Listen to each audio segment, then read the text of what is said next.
in the house with Pastor Vincent Brown. Coming up next on The Roy Show.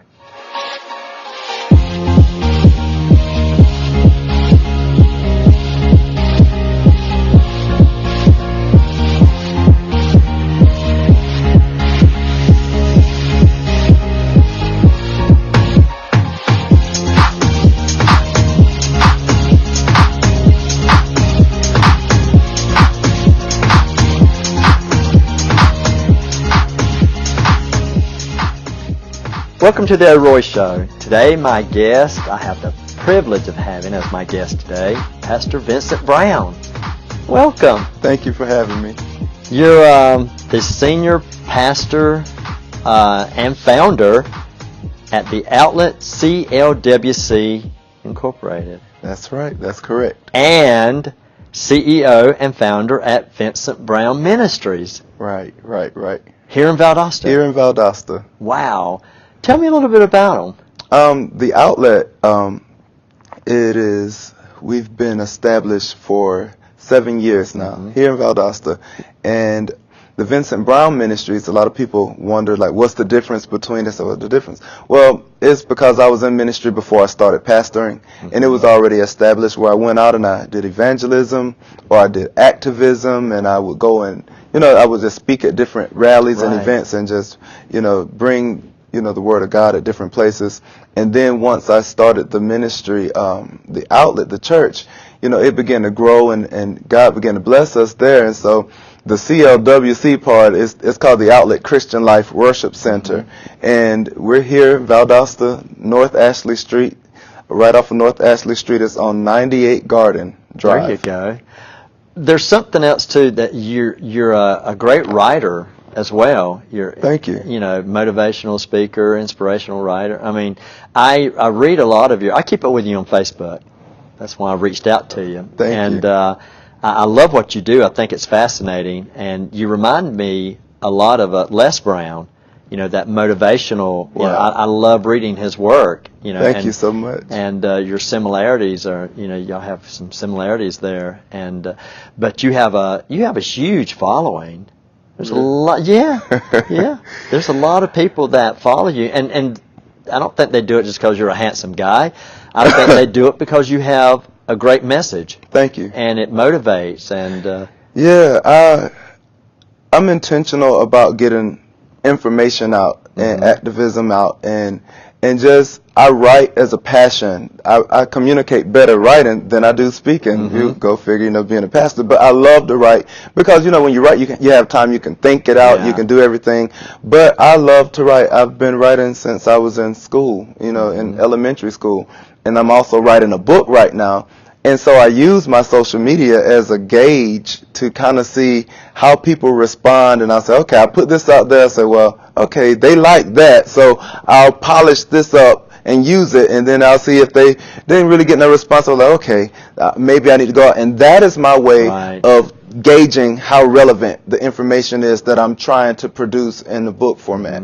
I think it's very positive what you're doing. That's how I do as well for the Roy Show. And I love when the videos go out there and you see you've got 500-600 views, maybe 2 or 3 likes, and then but I'll be honest with you, some things that kind of get to me a little bit. You'll see, car crashes into store window, or watch this dude get punched in the face, and you see millions of views, and I'm like, really? I've got great people on my show, who are inspiring, but that's the way of the world. And but now you went to Lowndes High School. Yes, I'm a Viking. You're a Viking. Yeah, class of 2003. Now, do you keep up with a lot of people you graduated with? I do. I have a lot of friends I keep in touch with. We have a few, many are out of town, but we still, communicate. Some of us are in ministry. Some of us are, some are doing, starting their own business. Some are just, family guys and girls. And so we just keep in touch. And it's just so interesting to see people that I was in elementary school with having kids that are the same age we were when we met. Yeah. So that's just kind of weird. Right. All right. Make you remember your age. I want to touch on something too. Now you're openly gay. Yes. and you're a Christian. Yes. Ooh. I know, right?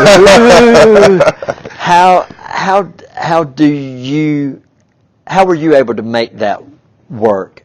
And the reason I say it that way is because to a lot of Christians, not all of them, but to a lot of Christians out there, they don't seem to think that gay people can be Christians, right, or can, or do love God, or, right. And you hear that every day, every day. It depends on where you go. And people only repeat what they were taught. Right. I don't really wear my feelings on my sleeves like I used to. Right. I used to, because, when you want everybody to just see you as a person. And when I first came out, that was just like a big controversial thing. I lost my church. And, I was homeless and going through different things. It was crazy because rumors kept spreading and kept spreading, and you try to put it out, but it wasn't so much. I didn't care about protecting materialism. Right. I wanted to protect my integrity, and I wanted to promote the truth. And a lot of people, and I do want to say this, I think about a lot of times, and you see people who are in the closet. And we feel like, oh, you need to live in your truth. We tell people that kind of stuff once you come out, because you forget where you were when you were in the closet. And you need to live in your truth. But everybody don't understand, and everybody don't have a place to be embraced. Right. And you can't call somebody out and you don't have nowhere to put them.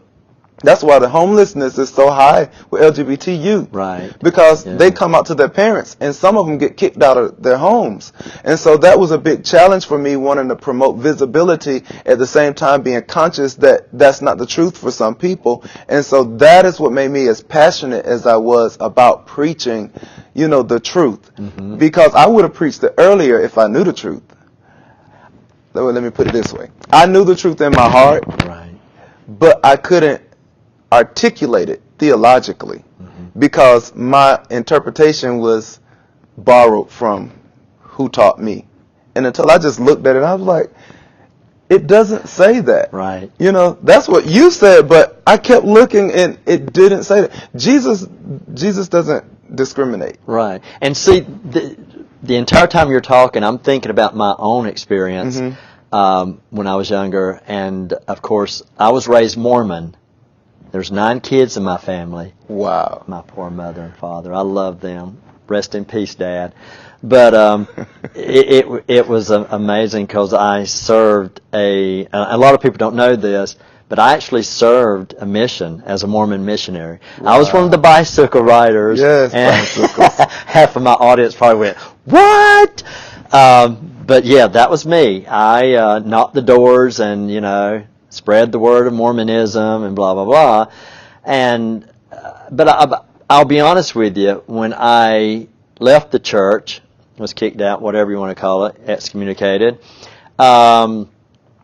it was either, okay, do you kill yourself and make them happy or whatever, not that I'm, what I mean. It's like, it's best to be dead than it is to be gay or something, that's how I felt. Yeah, I did too. And so finally I just thought, nope, not going to do it, not going to give in to that.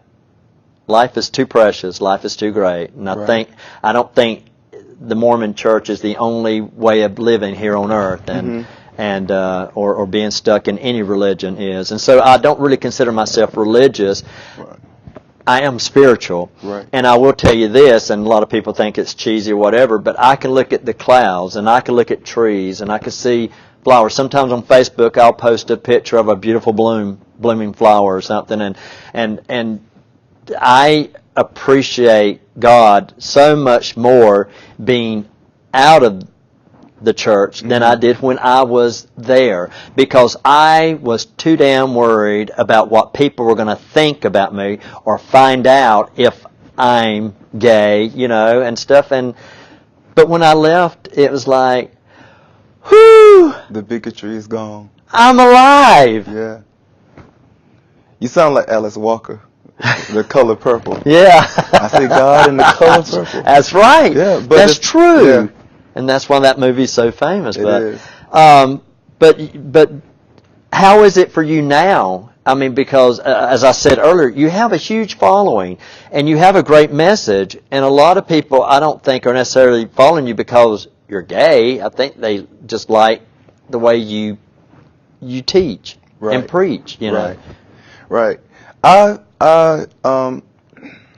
My following is very diverse because it wasn't like overnight, like woo, follow him. You know, it was just it was mutual. You know, it was following each other, and it was actually relationships with people that I really know. You know, organizations that I grew up in church. Going off to college, I went to a Bible college, and I went to really hard Bible. You know, it's like everything was a sin. But that forced me to find God for me, because I was tired of everybody else presenting God to me. Why do you have to tell me who God is? Right. I want to know Him for myself, and that's where it is. Because God never called us to be religious; He called us to a relationship with Him, and that's what I wanted. And so, you know, that's kind of how that started, just from knowing people. And then if you help people, good spread. I know a lot of people don't like to believe that. They think, you know, bad does a lot, but good spread. And if you help people, people gravitate to you. Well, I mean, and you think about, you know, the teachings of the Bible, you know, Jesus on the cross, and there's the two sinners next to him, and one's like, you're so great, get us down from here, and the other one's like, hey, shut up, you know, this guy did nothing wrong, we're the ones that need to be punished, not him. I like your translation. Well, hey, and you know, and it's like, you know, and Jesus said, today you'll be with me in paradise, and you know, that to me is a great example, and the thing is, I don't think Jesus, if you know, when he comes back, I don't think he's going to condone a lot of these people using his name to condemn so many people, because that wasn't him. Absolutely not. You know, that's not him. And I'm not the smartest person biblically teaching, you know, in the Bible teachings, but it doesn't take much to realize that the guy is no ways in the Bible do you find that supported by Jesus. And yet there's so many condemning today and becoming judges. You know, I think you don't want to be God's prosecutor. Yeah, that's it. Yeah, I'm His attorney. I represent God. That's true. That's true. Well, I want to mention something else too, or ask you this. You're married. I'm married. Legally. You guys got married in... I got married a year before it was legalized nationally. Yeah. We got married. We had to go to New York. You know, we went to New York, Times Square, and got married. It's been a year and a half now, March 28th. But the thing about that, it was just so... It was a great trip. You know, a little... you know, it was a nice, beautiful wedding. But we shouldn't have had to go to New York. Right. And that I'm so glad that marriage equality is now everywhere, that everybody, but you know, it's so hard because of people's understanding that you can't let people love who they love. No. And leave them alone and let people go do that without it being, we have to fight for equality. Yeah. That's something people should need, in this day and age, people should not have to be fighting for equality. Yeah. You know, it's amazing because all these years, going through all this, you know, through the Reagan years and so forth, I've always just asked myself, you know, why is it such a big deal? Yeah. And to me, it was the extremes right-wingers that was making the big deal about being gay. I just have never understood why it's such a big deal and why it's something that certain individuals have to just they're engulfed with it. Yeah, one thing, and they consume themselves with it. Yeah, I have to be anti-gay. I have to be anti-gay. I have to be anti-gay. Cultural. Get over it. Yeah, and it's so crazy. It's so crazy. And what else got me too was, and to be honest with you, I have no desire to be married anytime soon. I mean, I'm not saying I never will. I'm just saying I love being single. Mm-hmm. That being said, but it's like, what do you and your husband have to do with my sister and her husband? No. They didn't divorce when when the Supreme Court approved gay marriage. Mm-hmm. The world didn't blow up. Right. It did not stop turning. Right. Lightning didn't strike. I mean, it was Love. yeah, and we need more love. and how many straight people divorced that day? You know, because of that. Right. But speaking of that, what a high divorce rate, you know, and they should be fighting for, the churches should be fighting for Fighting marriage against divorce. Yes. Yeah. But you don't hear about that. No, they're fighting There'll against never love. be a law to that. They're fighting against love, but won't fight against divorce. Right. And the irony of it is they were divorced, and the Bible says if you divorce and get remarried, you're committing adultery. Yes. And nobody's rallying. You don't see anybody out there with scriptures picketing the Supreme Court about allowing people to get remarried who've been divorced. Yeah, speaking of scriptures, I had a gentleman who told me earlier this week, and he knew of me, he said, and he wobbled over, and I say wobble because he was about 300 or 400 pounds, and he told me that how I'm living my life is a sin. And I immediately wanted to go back and say, well, gluttony is a sin. Yeah. But I didn't. So I don't agree with your lifestyle I of just gluttony. looked at him because I felt like, you don't pay my Georgia Power bill. I don't give a damn what you think. Right. So I just said, okay, have a good one, and got my car and left. So, but that mentality is out there, and I don't think there's ever going to be 100% of people accepting. Right. That doesn't exist in any scenario. Blacks, with Yeah. anybody. That's right. Well, look, I could talk to you all day, but tell everybody how they can find you. You're on Facebook. I'm on Facebook. I'm on Twitter. I'm on Instagram. And just my name, Vincent R. Brown. If you go to Instagram, it's Vincent R_Brown, and it's the same with Twitter, Vincent R_Brown. There you go. And the church is located? The church is here in Valdosta. It's 98 Garden Drive. There you go. Right off of North Ashley Street. But before we close, Vincent, you're also on the South Georgia Pride Board. Yes. All right. Yeah. And South Georgia Pride is September 18th, or the week. Yeah. September 18th, 19th. Having the festival and everything. Yeah, there's a VIP at the Holiday Inn Conference Center September 18th and September 19th at John Saunders Park, right? Okay, good deal. All right, well, look, I guess I'll see you there. See you there. All VIP. right. Thank you so much for being on my show today. Dude, we could talk all day. Thank you, for too. real. I called you dude, pastor. Just two missionaries sitting here. I know, right? Hey, you're more worthy than I am. By far. So, but look, I appreciate you being on the show. I want you to come back. Absolutely. That's what we should do, is get our round table going, and then we could talk for hours. I'll be honored. Thank you, my friend. Thank you so much. And as I always say, it's all about you.